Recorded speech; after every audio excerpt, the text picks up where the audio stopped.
to this special edition of the YAHOWAH blog. We're back into the Rainbow Room, but this time we're going to turn our attention to a different subject. This will be Volume 1 of Twistianity, Appalling Twistianity. It is Chapter 1 that we're going to begin, and we're going to review the greatest lie ever sold. And that lie is the religion of Christianity. I understand that the turf we're going to enter is the most popular in the history of humankind. There has never been a religion that has appealed to 2.5 billion people, but that's how many Christians there are today. Astounding, really, because as we have throughout the Yada Yahowah series, particularly as we have been doing our programs on the harvest, we've had to delve into the Christian New Testament to debunk their fraudulent takeover of Shabat as Pentecost. And when we did, what we found is that the Christian New Testament is horrendous. I mean, it's an appalling fraud. Every word in it is laughable.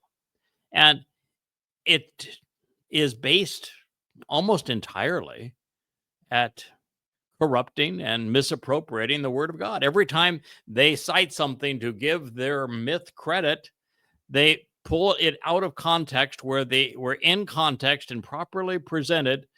The passage says exactly the opposite of the point they're trying to make.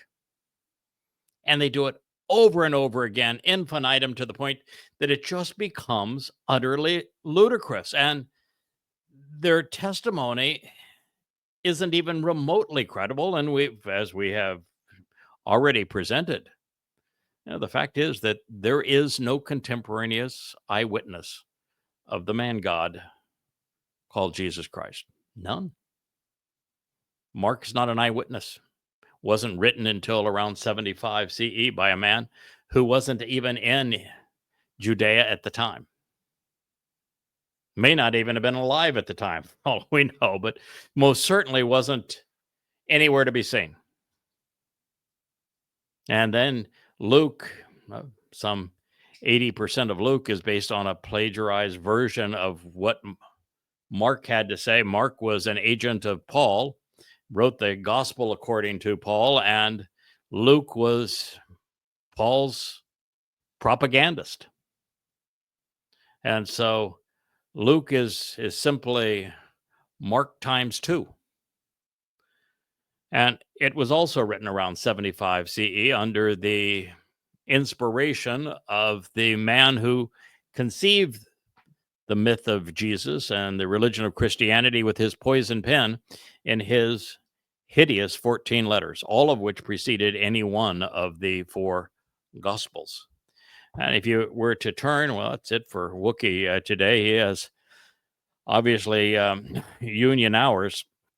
Wook, you're never going to cut it here, pal. Yahowah expects commitment.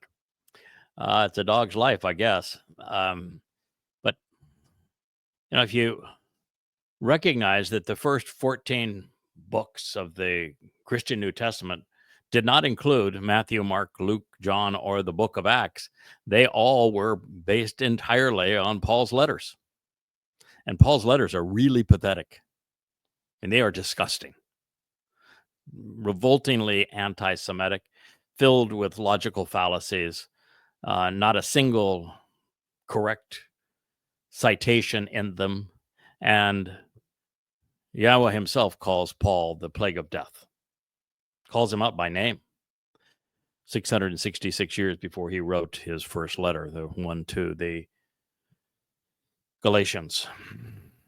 So there you are. I mean, you really got a mess. And the only 2 that you could remotely say, well, this was written by an eyewitness, it's nonsense. We have no idea who wrote the book of Matthew. And the fact is that 80% of Matthew is copied from either Mark or Luke. And the 20% of Matthew that didn't come from Mark or Luke came from the Appalling, who were actual eyewitnesses that witnessed the Olivet Discourse and the Sermon on the Mount and reported it in Hebrew, and that was included in Matthew's gospel to be the remaining 20%. He didn't see any of it, and he wrote in 95 CE, and we have no idea who wrote any of it. And of course, it's written 6 decades after the fact and plagiarized 3 times over, so that's nothing. And no one has a clue as to who wrote the book attributed to John, and it didn't appear until 95 CE, also 60 years, 3 generations after the fact. So no idea who wrote it, and it provides no biography at all. So you got nothing. I mean, there really is. This is nothing but a myth contrived by Paul and played out by his cronies. And a Christian might say, "Oh, but what about you? What about Josephus? He wrote about him. He said there was a Jesus who was known as the Christ." No, he didn't. And let's just pretend that he had done so. What I'm trying to do here is I've got I'm going to have you see if you can get rid of the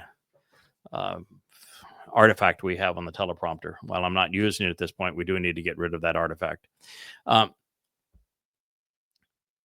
So what you have is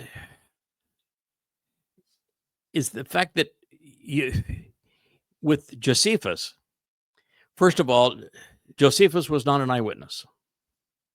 Josephus hadn't even been born at the time of the crucifixion. And he was about the most disreputable man in the history of disreputable men. He was nothing but a traitor. His number one story is the story of the last holdouts on Masada, and subsequently it has been learned that nothing he wrote was true. He made the whole story up. So if the number one story that he presents in the greatest detail is a complete fraud, nothing else he said is remotely credible. Plus, we don't have a copy of Josephus's work that dates to within 8 centuries of this time. And the line that he quotes, he's actually just simply saying that, reporting something that Paul had written because Paul wrote in, and so did Luke, in Rome. And so he would have had copies of it. And he took one line from it, if he wrote it all, and simply reported the one line and then went on. You got nothing. I mean, literally, there's nothing. There isn't. You're claiming that this is the single most important event in human history, that God became a man, which, by the way, is not possible, and that he had this great miraculous life, and not a single eyewitness or contemporaneous account exists. And unlike anybody who actually spoke for Yahowah, he never mentioned Yahowah's name. And unlike anybody that actually spoke for Yahowah, he never wrote anything down, not a word. And he has a name that isn't even a Hebrew name, and yet he's supposed to be a fulfillment of a Hebrew prophecy. And even his title isn't a Hebrew title, and there is no prophecy about a arriving Messiah, and yet they want us to believe that this man fulfilled that prophecy, but the prophecy doesn't exist. He's supposed to be the single most important thing in the history of humanity. Is your man God becomes here to die, who knows for what reason, and he's going to be resurrected. What's the point of that? Because that's going the wrong direction. And yet there isn't a single prophecy that mentions him anywhere in the book that you claim is the one that proves that he was who he was. Not a single reference to a Jesus, not a single reference to a Christ, not a single reference to an Iusu, Isus, Iusun, Christo, Christus, Christun. Not a mention.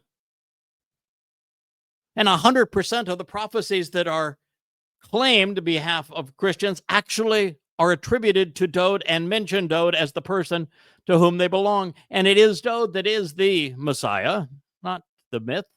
It is Dowd that Yahowah calls his son 3 times. not the myth. And it was Doe that predicted exactly when he would arrive to fulfill Pesach and be crucified in the 22nd Mizmor or Psalm, which he wrote in first person about his own experience under his name, not attributing it to a myth.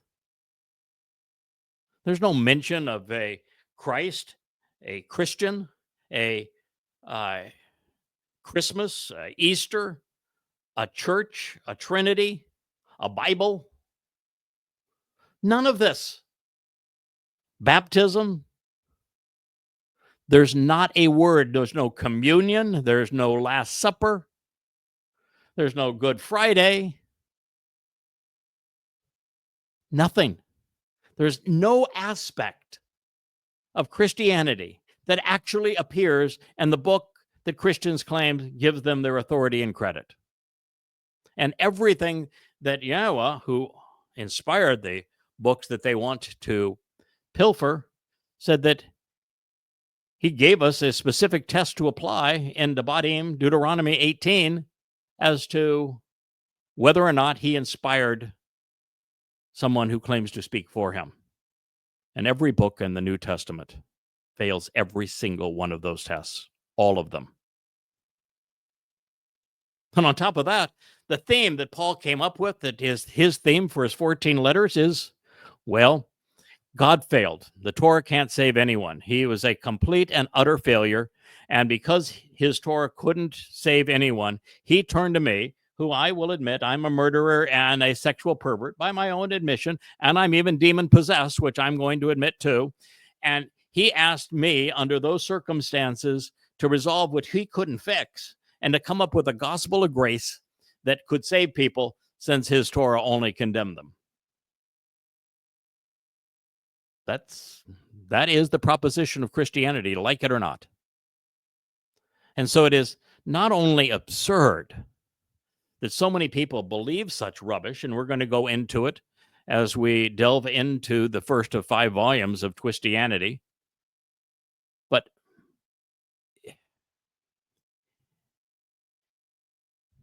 that's not the worst part. The worst part isn't pretending that God can be a man. It isn't pretending that God has a new and different name. It isn't erasing God's actual name. It isn't misappropriating all of the promises that God made to his people and applying them to the people who he said don't emulate. It isn't that Paul was demon-possessed and condemned Yahowah and his Torah. Those are all bad things. It isn't just that people believe in a resurrection that never happened or in a person who never lived. All bad things. There's a far worse part of Christianity, and that's why I'm doing this series, because quite frankly, if you're stupid enough to believe Christianity, I've got no use for you. God's got no use for you. I don't really care what you do. You can scream, you can have a fit, you can claim that that I'm a false prophet. I really don't give a hoot. I do not care if you continue to believe it or not.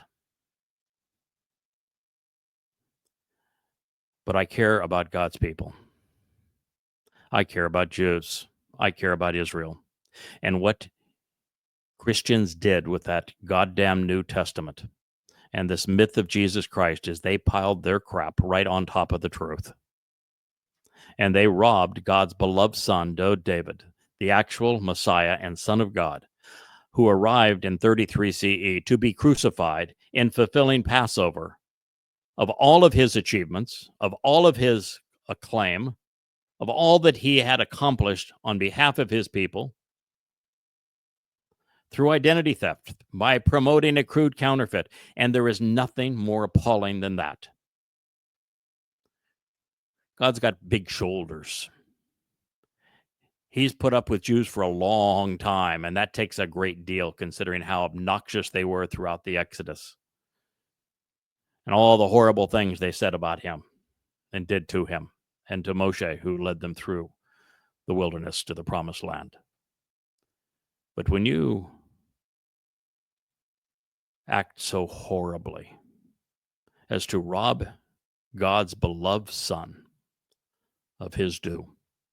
When his beloved Son volunteered to fulfill Pesach, Matzah, and Bikurim for you, enduring crucifixion under Rome to fulfill Passover, going into Sheol to carry our guilt so that it could be deposited, never to be seen again, perfecting us and leading the way into the covenant family on Bikurim. And he volunteers to do that. He does it. He writes all about it so we would have a first-person account of it. And then you not only deny him of that, and your Christian New Testament says that he is not even in heaven. He's dead, buried, and rotting. And you afford all of his credibility and his accolades and his achievements and distinctions, and you give them to a goddamn myth? What do you think God's reaction to that is? Well, he told you 666 years exactly before Paul, who was named Shaul, wrote his first letter to the Galatians, which is abysmal. God called him out by name and said he was the plague of death, and then detailed all that Paul would claim, and to show how obnoxious he was and how foolish someone would have to be to believe him.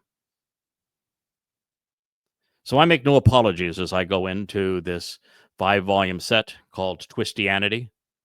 The religion is a complete and utter fraud, and I wouldn't care if it wasn't for the fact that the trash is piled right on top of the truth.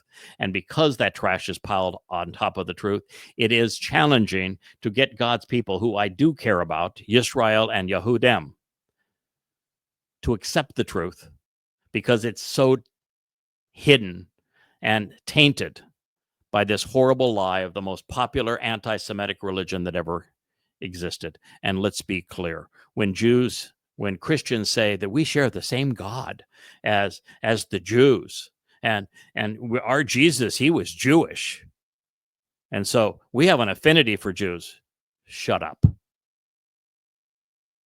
Here's the fact. The Christian New Testament dehumanizes Jews. It demonizes Jews. It blames Jews for the crucifixion of the goddamn myth of Jesus, as if Jews ruled Judea in the first century, not Rome, and that Jews came up with the torture of crucifixion, not Romans. And you lied many times over, just so that you could dehumanize Jews, so that you could justify stealing all of the promises Yahweh made to them. So don't whine to me about how you have an affinity with Jews. You don't share an Old Testament with them because there is no Old Testament. You don't share a Bible with them because there is no Bible. And what you take and misappropriate from the Torah, the prophets, the Psalms, the writings, you twist, convolute, and misrepresent. So you have no affinity for them, other than one, the saddest of all. Had Paul not been trained as a rabbi, there would have been no New Testament and no Christianity. He had to have this argumentative mindset, this mindset that man was better than God, that man's words are superior to God's words, and the training to know what the Torah and prophets actually said, to be able to manipulate the text, to create the myth of Christianity. And so had the rabbis not trained him, there would be no Christianity. And that means that the 1800 years that the Christian church demonized, dehumanized, subjugated, persecuted, tortured, and killed Jews would never have happened had the rabbis not prepared Paul to perpetrate this horrible crime. But there's even more than that. The fact is that the information, prophetic information that Yahweh and Dod and Yashayah and others of the prophets provide, even Moshe, going all the way back to Moshe, that David is the centerpiece of God's plans. that David was going to live 3 lives, that he had been anointed 3 times, that he was the king of Israel, that he is the Messiah, that he is the Son of God, that he is the chosen one, that he has every accolade that the Christians stole. And that all of it is obvious, it's all named, it's all provided. Even in the Dead Sea Scrolls, you can read this. It's all there for you to see, including David's own first-person account as a prophecy of him suffering crucifixion. It's all there. And yet the Jews in Judea in the first century turned a blind eye to all of that. And rather than recognize and acknowledge their king for coming to do this for them as he had promised, they did nothing. They denied him. And 100 years later, Rabbi Akiba, the founder of Rabbinic Judaism, one-ups Christianity. He dealt with the growing belief system in this stupid myth of Christianity by foisting another Messiah, Bar Kokhba. He was the Jewish replacement for Dowd, just as Iousu Christou was the Greek, Roman, and Pauline replacement for Dowd. It's a tragic story. And even though the evidence is obvious, 2,000 years nearly, minus 32, would go by before anyone recognized the obvious. It took 22 years of study for me of building this huge reservoir of knowledge and all the books that I had written and the commentaries that I had composed to finally have enough information that when I went back and retranslated the first 30 Mizmor of Dowd, that I finally came to deal with reality, that Dowd was right there saying, I'm going to do this. I'm going to be the one who fulfills Pesach, Matzah, and Bokorim. And we read his eyewitness accounts of what he did. We read Yahweh glorifying the Son for what he achieved in the 89th Mizmor, and the first person accounts of Dowd's fulfillment in the 22nd and 88th Psalms. And it's right there. Even Yashayah, which Christians robbed to claim that this was the child who was born and the son who was given, was somehow God. No, it addresses Dowd, calls him out by name. It's about Dowd, every bit of it. He's the son who was given. When Yahweh speaks about Dowd being his son and him building a throne for Dowd, which he will return and reign forever, and speaking to him by name, Christians misappropriate that and say, oh, that belongs to our guy, even though their guy wasn't mentioned. And Yashayah 53, about the lamb that would be sacrificed, that would bear our burdens. It's about Dowd. All of it. And so with that introduction, I want to share Appalling Twistianity. I will also share with you my personal background so that you know. I was born into a racist, anti-Semitic Christian household. My father was an anti-Semite. My mother was a Bible study, prayer warrior Christian. And I grew up in that environment. I even at a very young age, I became the youngest ruling elder in the history of the Presbyterian Church. I gave the keynote address at the National Synod. I led Bible studies. I was an evangelist. Um, I was exceedingly well read. And then gradually I began to think, and thinking is devastating for faith. And if I can think my way out of Christianity, I'm telling you, Yisrael, Yehudim, you can think your way out of Judaism. It's equally corrupt.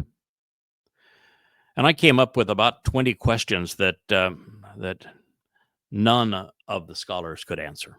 No one could answer. I'm going to share some of those questions with you as we go through this first chapter. And I realized that I'm now in a position where, since no one can answer any one of these questions, and at that point, I only knew 1/1000th of what I would come to know about how fraudulent Christianity is. And you will get a feeling for that as we go forward. But no one can answer them. Then I have a choice. I can believe what I now know to be a lie, just because I'm included when I do so, that no one's mad at me when I do so, that I can be in company where everybody else says that they believe too, and they're all trying to impress one another with how they believe. I can be part of that, continue. I can continue to lead Bible studies and just lie to people and myself. That didn't seem very appealing to me. Or I could acknowledge the truth that, yeah, that life is way too complicated for it to be spontaneously generated, and there's just something to those prophecies and the Torah and prophets of Yahowah, that I'm not going to say there's no God, but I'm going to admit that Christianity is a fraud. And I walked away. And that is where God found me, usable, because I had disassociated from Christianity, as you must, whether you are Goy or Jewish. If you do not disassociate from religion or political involvement first, then nothing I can tell you is going to matter. So one of the reasons that we disparage the religious lies is to encourage people to take that same step that I did, and that you must do, that Moshe did, if you're not going to be controlled by the lie. So this is volume 1 of Twistianity. It's Appalling, Contradicting God. Chapter 1 is Man or Myth. This is the biggest lie ever sold.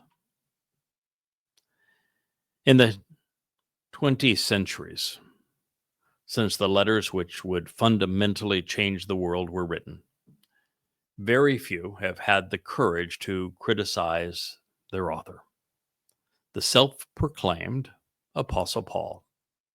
And yet, the crimes committed by this man, most responsible for the Christian New Testament and the resulting religion, are obvious, they're egregious, and they're easily proven. In fact, they are irrefutable. The first edition of Questioning Paul, which I wrote in 2009, has become Twistianity. And it conclusively demonstrates that the 13th apostle's oratory and his writings were incompatible with the Word of God. I'm the first in the history of humanity. Well, it's a bit of an exaggeration because Paul only wrote beginning in 52 CE. I'm the first since 52 CE to disprove Paul by comparing Paul to Yahowah.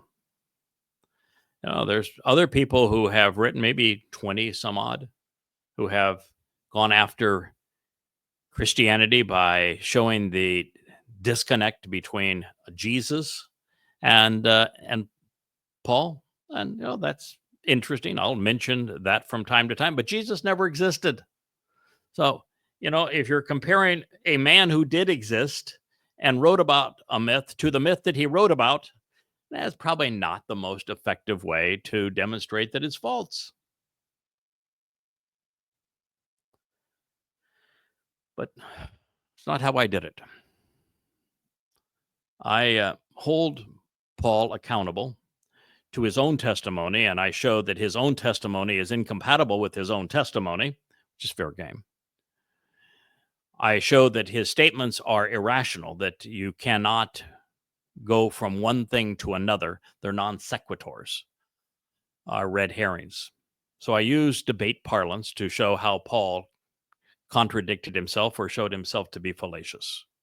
But mostly, I condemn Paul by showing how Paul's misappropriations of the Torah and prophets were twisted and misrepresented to create the exact opposite intent that God revealed.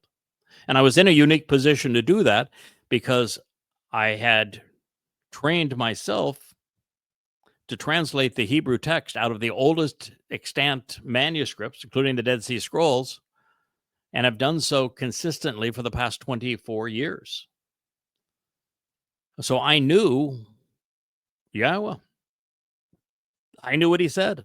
I could go into any passage that Paul had misappropriated. I can go to the oldest manuscript in the Dead Sea Scroll, and I could render it accurately and compare that to Paul's rantings. And I did something else. I actually learned to translate Greek so that I could render Paul's statements as consistently as is possible. And I got copies of the oldest 69 manuscripts of the Christian New Testament. There are 69 manuscripts, codices, that existed prior to Constantine and Eusebius changing everything, just going willy-nilly and adding whatever they saw fit, including the most important line in the Christian New Testament, which you are the Christ, and upon this rock I'm going to build my church. That was written by Eusebius under Constantine's influence in the 4th century. But I had access to the 69 oldest manuscripts, and I learned to translate Greek so I could give you a precise comparison to an amplified and accurate, precisely accurate translation of the Hebrew from the oldest extant sources, the Dead Sea Scrolls, and compare that to what Paul said in the oldest texts of his letters. And just because I didn't want to prejudice the findings by my translations of Greeks, I'm pretty accomplished when it comes to translating Hebrew. My translations of the Hebrew text are better than any that have ever been written. I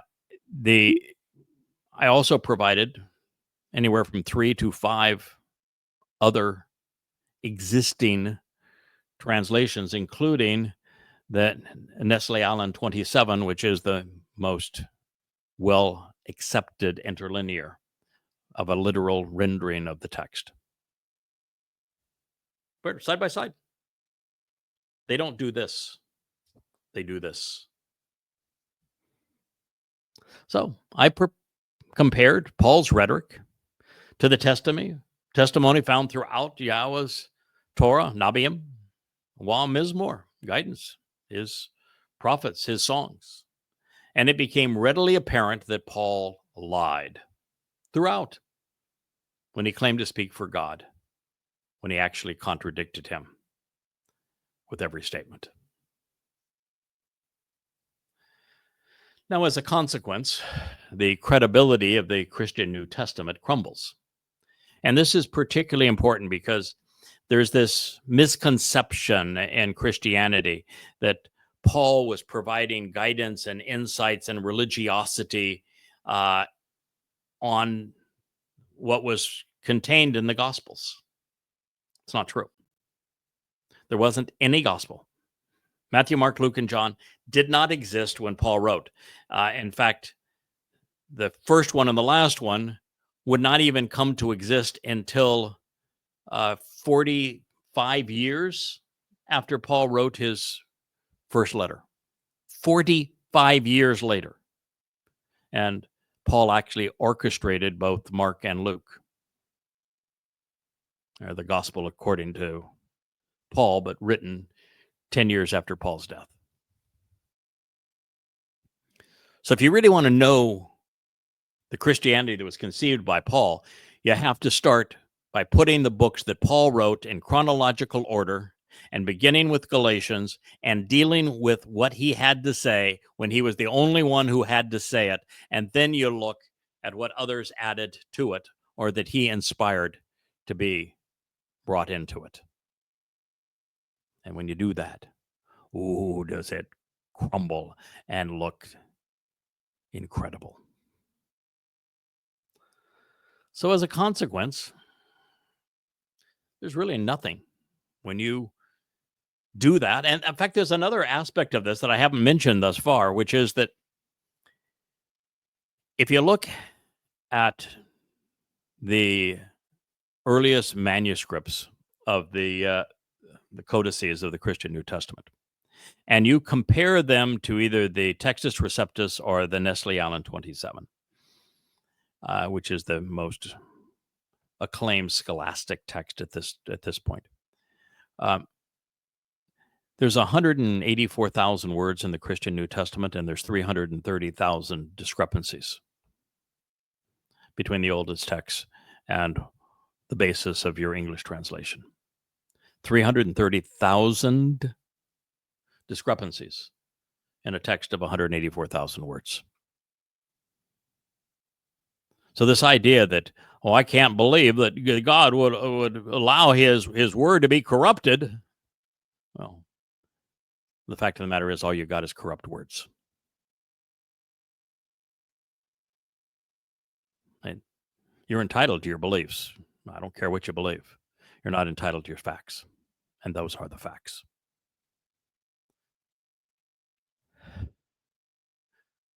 The conclusions that I've shared with you are irrefutable.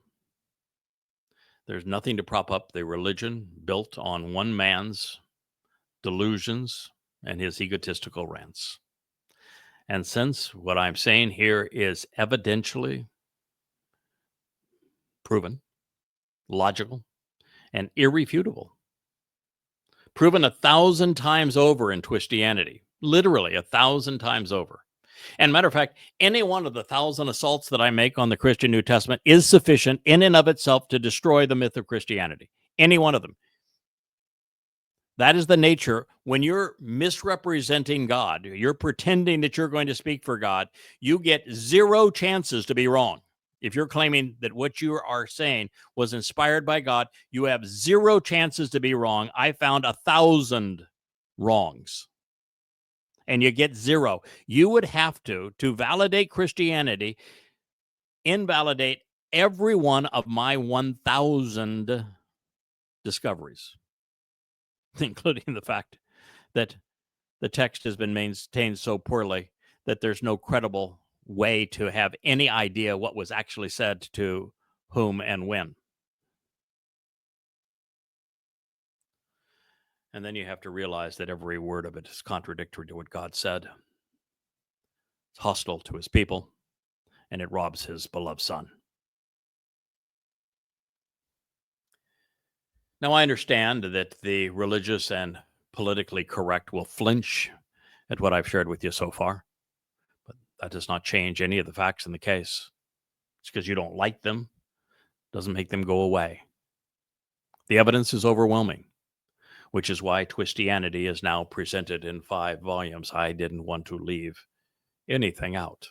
Now, while I'm telling you that in those nearly 4,000 pages, there are 1,000 validations that Christianity is false and that there never was a Jesus, the fact of the matter is that I could have gone on and written 10 volumes or 15 volumes and added another 2,000 or 3,000 validations that Christianity is invalid. And should you be a Twistian? I already told you I don't really care if you are or not, and I don't care how a Christian responds. Christianity is not my business. My business is to work on Yahweh's behalf to call his people home, and to do that, I need to reestablish Yahweh's name with Yehudim, and I need to reacquaint Yehudim with the actual Messiah and Son of God who fulfilled Pesach, Matzah, and Bakodim, and therefore was their Savior, David, because he is the returning king. That's what I need to accomplish, and Christianity stands in the way. So that is why I'm doing this. But, should you be upset that I am upsetting your apple cart and I'm telling you that your faith is in a pile of lies, why blame me? Why wouldn't you be grateful? Why wouldn't you say, oh my God, here I and a billion people believe this bridge from man to earth to heaven is valid, and we're going to risk our soul on it, if have the absolute assurity that our souls are going to die because we believe this faulty bridge is going to take us to heaven. And this man has the good sense, he devoted the time to demonstrate that that bridge is completely irrational, totally and from beginning to end false, and all of its engineering and all of its foundations and all of its sinews, everything about that bridge is faulty. Wouldn't you just be the happiest person on earth that I saved you from squandering your soul? Or at the very least say, wow, this is a lot of evidence by a person that's going to sure is confident and is quoting information that's going to be very difficult to refute. But shouldn't I at least invest the time, since my soul is riding on it, to find out whether or not it's true? And when you find out that you can't disprove any one of the 1,000 issues that I have raised, much less all of them, don't you think you'd say, well, thank you for doing that? And oh, by the way, now that you've done that, would you mind sharing with me who God really is, what he is offering, what he's expecting in return? Well, I did that because I wove that right into these volumes of Twistianity. I'm not taking God from you. I'm delivering him to you. Now, these findings cannot be pushed aside by an ad hominem attack on me. Although that is I can tell you most assuredly that is the most common tactic, is to try to threaten me.